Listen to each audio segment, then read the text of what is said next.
Hello, everyone. I am talking with James Heideman, Ph.D., a local author of the book Practically Competent: Navigating Organizational Currents, and our guest for the January 2025 monthly learning event. Now, Jim comes to ATD Orange County with over 40 years' experience in the automotive industry, 20 of those as an instructional technology professional with major multinational vehicle manufacturers, for whom he developed and managed training in the organizational development programs. Jim couples passionate interest and improving organizational performance with a deep concern for helping instructional technology professionals grow and develop to become exceptional performers in their careers. Welcome, Dr. Heidemann. Thank 40 you, Paul. years, 40 years in the automotive industry and 20 of those in L&D and now retirement. What prompted you to write this book? Well, I I've been thinking about this project, I have to admit, for 15 years. Um, I'd always been a writer, and I always thought, I have something to say. I'd really like to write about my career and the things that I did. And I reflected a little bit upon that, and I found, if I focus on what are the skills that are necessary, it's all been said. People have talked about what skills do you need to be an instructional designer? How do you develop training? There's books and there's volumes and all sorts of things. Well, I took the uh, I took the research that I'd done and I said, there's a different side of this. In my experiences, in my years as a training developer, I've seen people that were really good, and I've seen people that could do the skills, but somehow they just did the skills. Mhm. Differentiator. What is different about people who are exceptional performers and people who are doing the skills?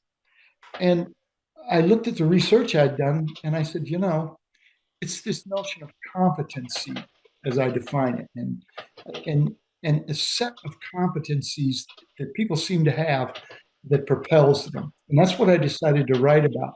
Now, it took me a long time to do it, primarily because it took me a number of years of actually applying instructional technology before I was able to really see how these things played out in the real world and how they really were actionable. And that's what I tried to write. So, when you are writing this, you are talking about these experiences, you're writing it from the perspective of an instructional technology professional. So, can you define that role and how does it fit with the other roles that fall under the umbrella of talent development? For example, instructional designer or human performance improvement specialist. Well, I have to be honest with you. My point of view has really evolved a little bit, and it's changed. I initially thought that that instructional technology um, uh, really has a couple of contexts. It has the context of the systems design of instruction, and this is pretty standard fare.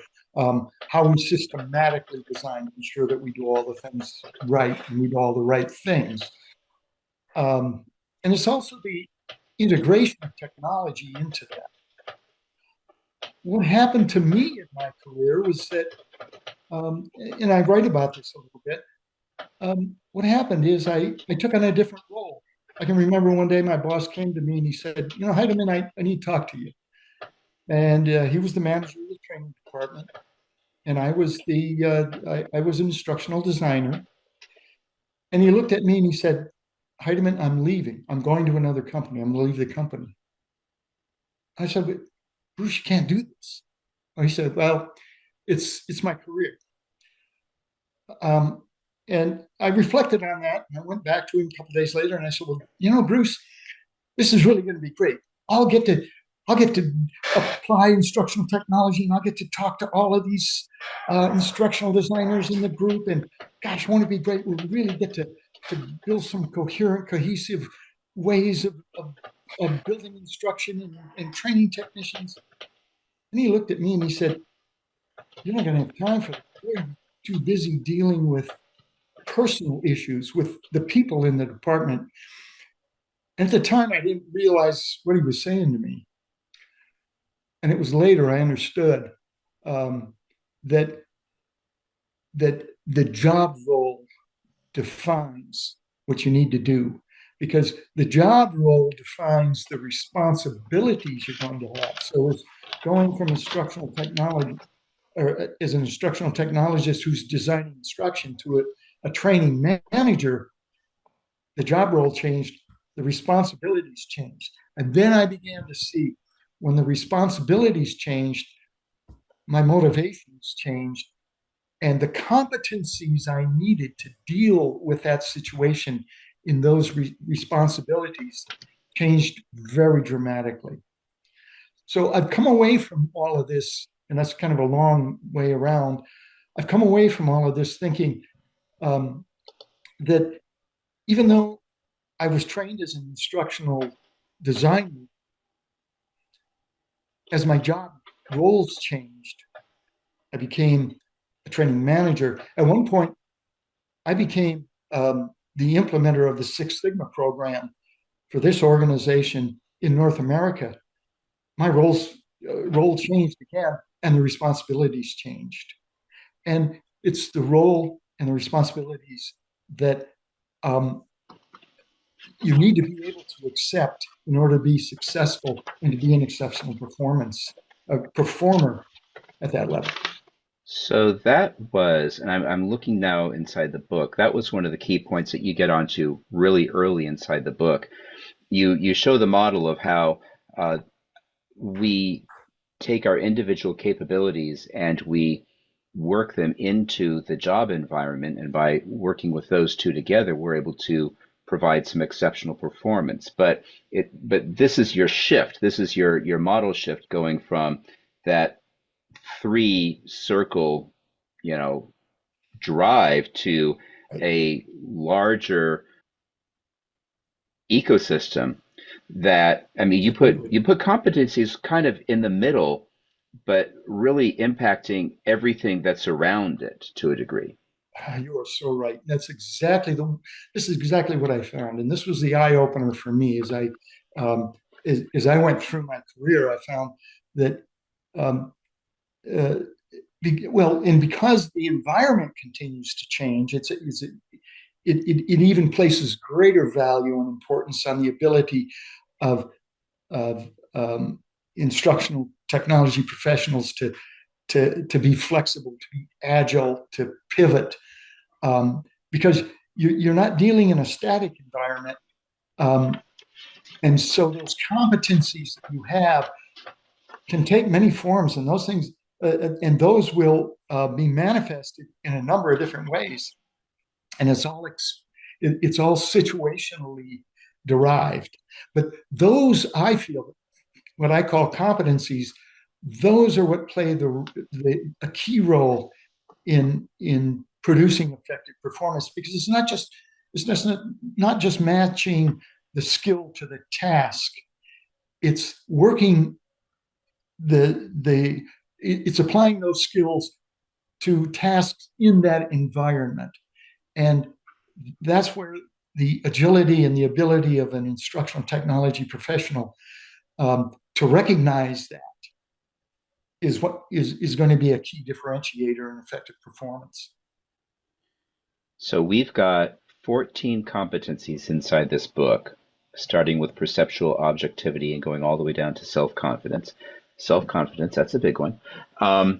Yet you state in the introduction, though I report these experiences in the past tense, competency application should never be viewed as I have done here. So why not? And how should they be viewed? The environment that we work in, and once again, this is based on the automobile industry, which was the environment I worked on, is not a static environment. And I probably overstated that, and I probably said it in a clumsy and a clunky way that maybe doesn't ring true to what I'm trying to get at, which is, don't look at this book and don't look at the application of each competency and say, if only I do that in that context, I'll be successful. This is not, it's not like a cookbook. It's not like you can take every competency and apply it the same way every time because the environment changes. It's a fluid environment. Organizations are complex. I mean, think about just the automobile industry. Cars don't look the same today as they did 20 years ago. I guarantee you the people who were there 20 years ago aren't there today. The Mm. technology that we used and we applied 20 years ago isn't there today. It's different.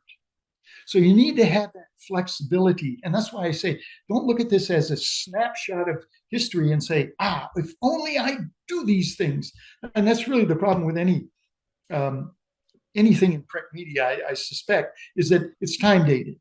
So don't look at it as a time dated issue. Look at it conceptually because things are going to change. Everything's going to look different. It's not going to be the same tomorrow as it is today. And so don't take that approach. And that's what I was trying to get at. And I'm not sure I, based on your comment, accomplished that the way I meant to. So I was taking it for a few different ways. One of the ways is let's just think about your specific example here of uh, time changing, right? You've got an example in here under your use of unilateral power where you were dealing with a change in the technology that was mandated by, it seems like global treaties and organizations going through, Right. removing the Freon 12 and a host of other chemicals Mm-hmm. from all of the systems that we have. And now there's a whole new bunch of chemicals that you're able to use for the creation and utilization for the air conditioning inside the car and a few other elements of how the cars are manufactured. Um, so that is a pretty specific, localized application. And I mean, obviously, that's not going to happen again. But it's it's this idea of you will come across a time where some legal entity will mandate something that is going to change how you do business on a fundamental level. And this is how that competency can come to support you. And that was very significant. And this was totally unexpected, totally out of our control. I can still recall sitting in that meeting thinking, holy cow, what are we going to do? And then at some point, after getting a little more rational thought in my head on the airplane on the way back home, I thought, no, what am I going to do?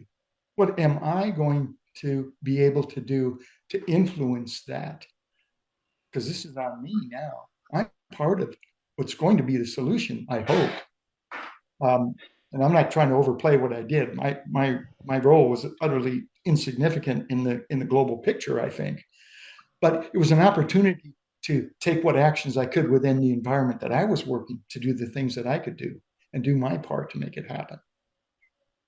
So then it sounds like going back to the question, how would we work with it? These competencies, if we have an instance where we're leaving a meeting for whatever industry we're in, Mhm.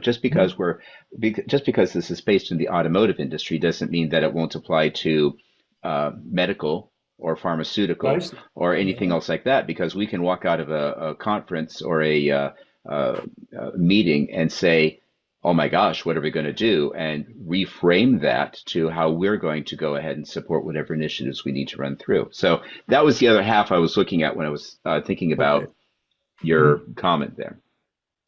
So we talked about this, and we share here that unilateral power had a specific example. Um, One of the things I appreciate about the book and the way you've constructed this is that each one of these chapters, each one of these competencies that you illustrate here, it has a systematic structure. You've got the prelude, you've got the issue that is, again, it's relevant to the automotive industry, but can be reimagined for any industry that exists out there. And then a definition, some more details, and then the practical application of how that competency was used as it was aligned to that issue. So I found that was a really supportive and effective way of ensuring that we internalized a lot more of Right. what it is that we're thinking about with these competencies? Biggest struggle I had um, was not to sound like an academic, to make it practical and to make people, to try to pull people in to what I'm trying to say. It's one thing to say it is the competency of unilateral use of power, and I can define that all I want. I could probably, um, if I gave it more thought, maybe expand that a little bit, and even talk more about it. But that's not the purpose. The purpose was to say, here's what it is. How can you use it as a practitioner, as an instructional technology professional?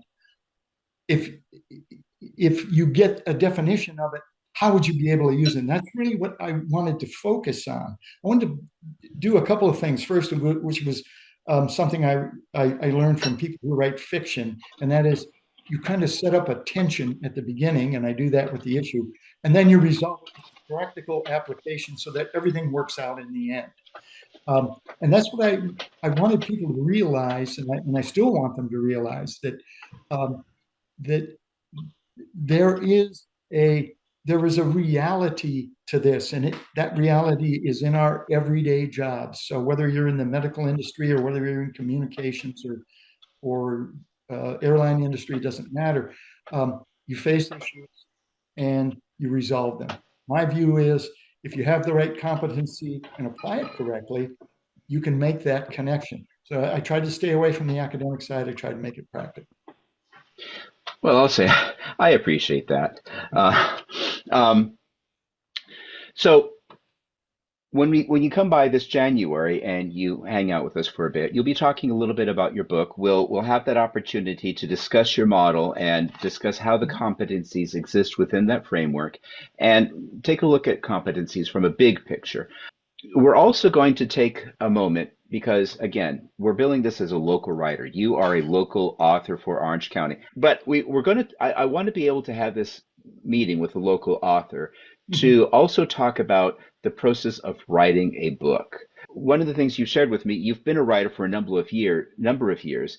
This is your first book.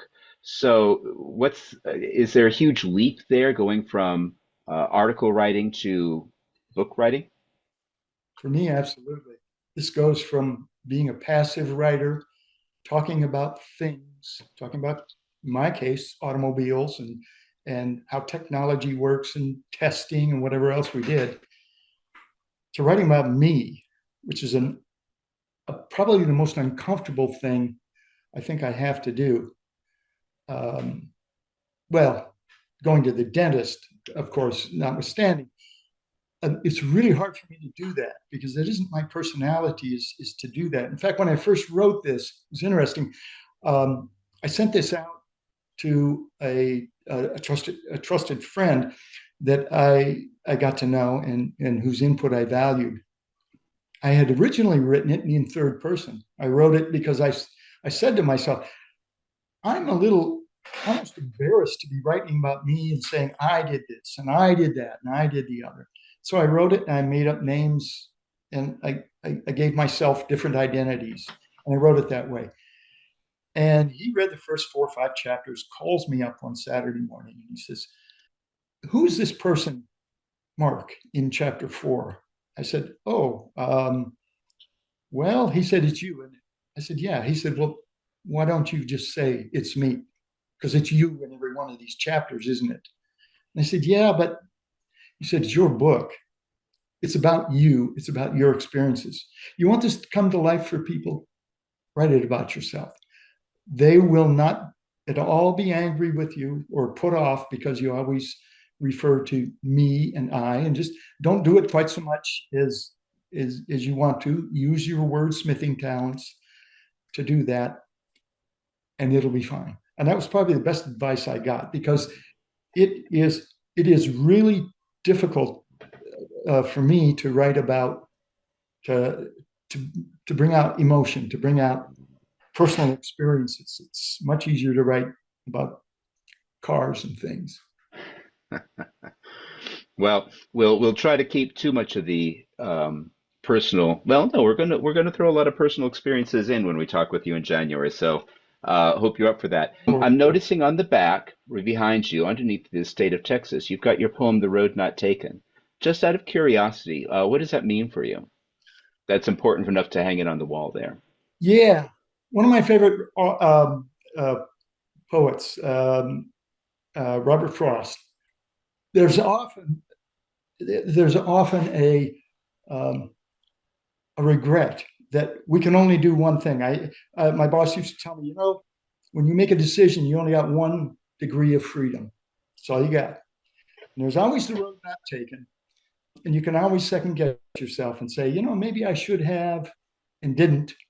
But then on the other hand, you can always say, well, I took this one. And if I reflect back on my career in 40 years in the car business, if anybody asked me, what would you do differently? Nothing.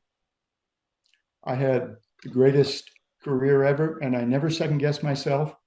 Missed some opportunities probably in life, but I'm pretty satisfied where Well, I would say that that sentiment actually applies really well for authors.